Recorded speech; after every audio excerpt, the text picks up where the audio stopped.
जय हिंद दोस्तों, एक बार फिर से शारदीय सर क्लासेस की ओर से आप सभी का हार्दिक स्वागत है।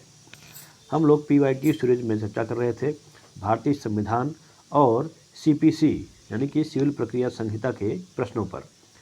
भारतीय संविधान से संबंधित कई वीडियोज आपको मिल चुके हैं।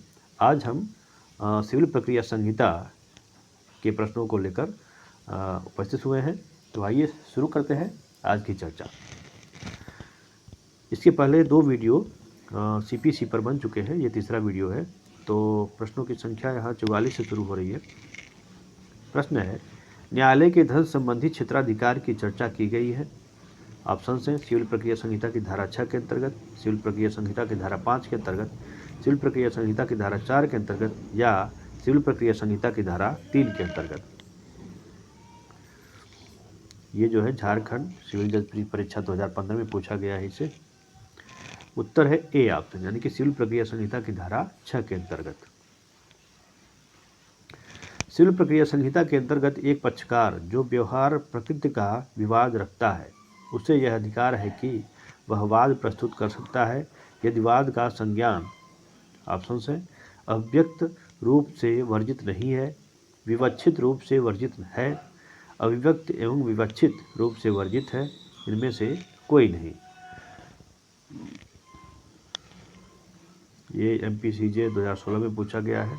उत्तर है ए ऑप्शन, यानी कि अव्यक्त रूप से वर्जित नहीं है। सभी सिविल न्यायालयों को किन वादों के विचारण की अधिकारता है? सिविल प्रकृति के सभी वाद, सभी सिविल प्रकृति के वाद सिवाय जिनमें संज्ञान लेने पर अभिव्यक्त रोक नहीं है, सभी सिविल प्रकृति के वाद सिवाय जिनमें संज्ञान लेने पर विवक्षित रोक नहीं है, या उन वादों के अलावा जिनका संज्ञान अभिव्यक्त या विवक्षित रूप से वर्जित है, सभी सिविल प्रकृति के वाद। UPCJ 2003 में पूछा गया है यह सवाल। उत्तर है इसका डी, यानी कि उन वादों के अलावा जिनका संज्ञान अभिव्यक्त या विवक्षित रूप से वर्जित है, सभी सिविल प्रकृति के वाद। सिविल प्रक्रिया संहिता की किस धारा में सिविल प्रकृति का दावा संबंधित उपबंध का प्रावधान किया गया? ऑप्शन से धारा 8, धारा 9, धारा 10 या धारा 11। उत्तराखंड जे प्री परीक्षा 2011 में पूछा गया इसे। बी ऑप्शन उत्तर है इसका, यानी कि धारा 9। निम्नलिखित में से कौन सा वाद सिविल प्रकार का नहीं है? किसी निर्वाचन को अवैध घोषित करने का वाद, पूजा के अधिकार से संबंधित वाद, जाति के इस नियम का पालन करने के लिए वाद कि जब किसी की लड़की की शादी हो तो वह जाति को कोई राशि दे, विशिष्ट अनुतोष के अधिकारों से संबंधित वाद। MPCJ 1983 में पूछा गया है सवाल। छत्तीसगढ़ CJ 2008 में पूछा गया है। उत्तर है इसका सी, जाति के इस नियम का पालन करने के लिए वाद कि जब किसी की लड़की की शादी हो तो वह जाति को कोई राशि दे। सिविल प्रक्रिया संहिता के तहत निम्न में से कौन सा सिविल प्रकृति का वाद नहीं है? सेवा अभिलेख में जन्मतिथि सुधार के लिए वाद, पूजा करने के अधिकार की घोषणा के लिए वाद, पद से संबद्ध केवल गरिमा बचाने के लिए वाद, धार्मिक पद के लिए वाद। MPCJ प्री परीक्षा 2014 में पूछा गया है। उत्तर है सी, यानी कि पद से संबद्ध केवल गरिमा बचाने के लिए वाद। सिविल प्रक्रिया संहिता के अंतर्गत कौन सा वाद दीवानी प्रकृति का वाद नहीं है? सामाजिक कार्यों से वंचित किए जाने के विरुद्ध वाद, वेतन के बकाया के लिए लाया जाने वाला वाद, मृतक को दफनाए जाने के अधिकार संबंधी वाद, दाम्पत्य अधिकारों के पुनर्स्थापन के लिए वाद। उत्तराखंड CJ 2002 में पूछा गया है इसे। उत्तर है ए, यानी कि सामाजिक कार्यों से वंचित किए जाने के विरुद्ध वाद। निम्नलिखित में से कौन सिविल प्रकृति का वाद नहीं है? पूजा से संबंधित अधिकारों के लिए वाद, केवल धार्मिक अधिकारों को अंतर्ग्रस्त करने वाला वाद, भाटक के लिए वाद, वंशागत पद के अधिकारों वाला वाद। उत्तराखंड PCSJ प्री परीक्षा 2013 में पूछा गया है इसे। इसका उत्तर है बी ऑप्शन, यानी कि केवल धार्मिक अधिकारों को अंतर्ग्रस्त करने वाला वाद। निम्नलिखित में से कौन सा वाद सिविल प्रकृति का नहीं है? ऑप्शन से पूजा का अधिकार, विवाह विच्छेद के लिए वाद, मजदूरी भुगतान अधिनियम के अंतर्गत मजदूरी भुगतान से संबंधित वाद, भाटक के लिए वाद। राजस्थान जेएलओ 2014 में पूछा गया है। उत्तर है सी आपसे, यानी कि मजदूरी भुगतान अधिनियम के अंतर्गत मजदूरी भुगतान से संबंधित वाद। निम्नलिखित में से कौन सिविल प्रकृति का वाद नहीं है? ऑप्शन से संपत्ति संबंधी वाद, विवाह से संबंधित वाद, जांच से निष्कासन संबंधी वाद, विशिष्ट अनुतोष संबंधित वाद। MPADPO 2015 में पूछा गया है। उत्तर है सी, यानी कि जांच से निष्कासन संबंधी वाद। निम्नलिखित में से कौन सा व्यवहार प्रकृति का वाद नहीं है? एक वाद जिसमें संपत्ति संबंधी अधिकार प्रतिपादित है, एक वाद जिसमें किसी पद संबंधी अधिकार प्रतिपादित है, एक जातीय भोज के निमंत्रण में उसी जात के सदस्य को अलग रखने पर उसके द्वारा प्रस्तुत वाद, जात के सदस्य को जात से निष्कासित करने पर उसके द्वारा प्रस्तुत वाद। MPHJS प्री परीक्षा 2010, MPAPO प्री परीक्षा 2009 में पूछा गया है। उत्तर है सी, यानी कि एक जातीय भोज के निमंत्रण में उसी जात के सदस्य को अलग रखने पर उसके द्वारा प्रस्तुत वाद।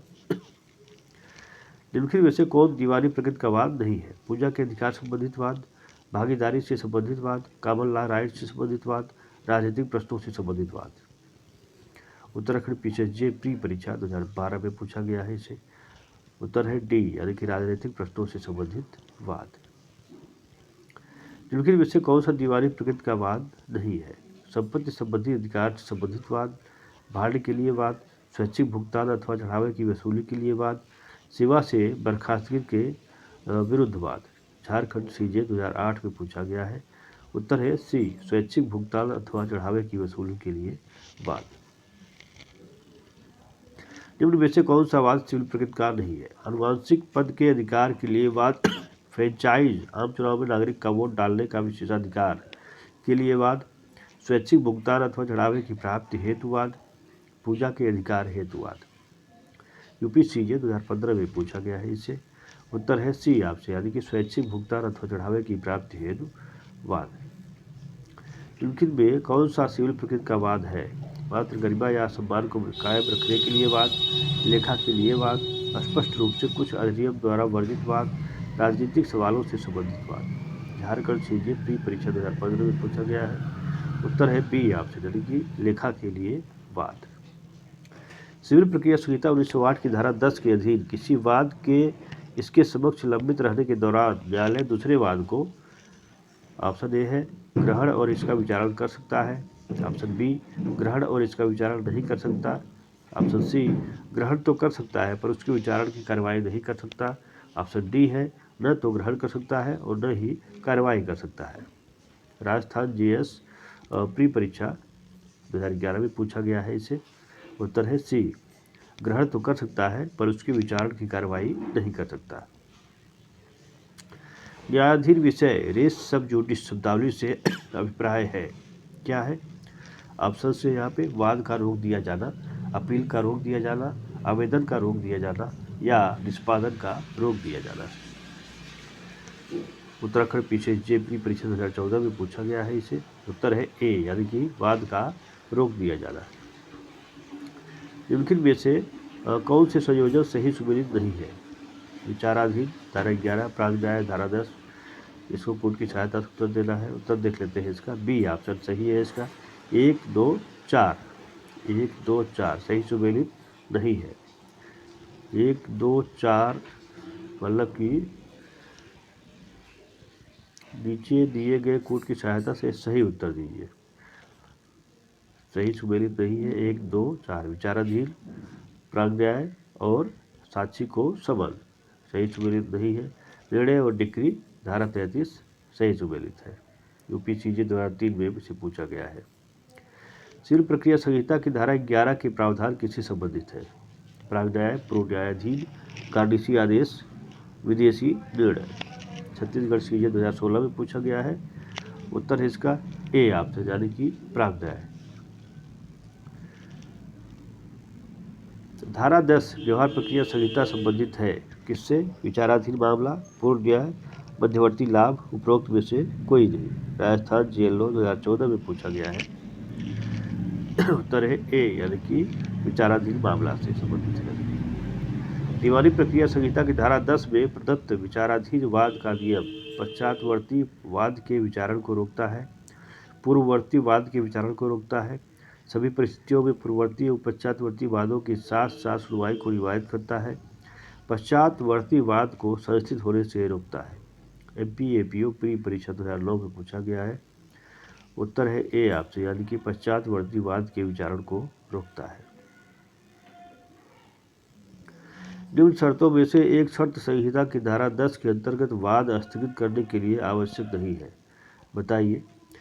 दोनों दावे उन्हीं पक्षकार के बीच चल रहे हो, विवादग्रस्त प्रश्न दोनों में वही हो, दोनों दावे एक ही कोर्ट में विचाराधीन हो, या दोनों वाद सक्षम न्यायालय में चल रहे हो।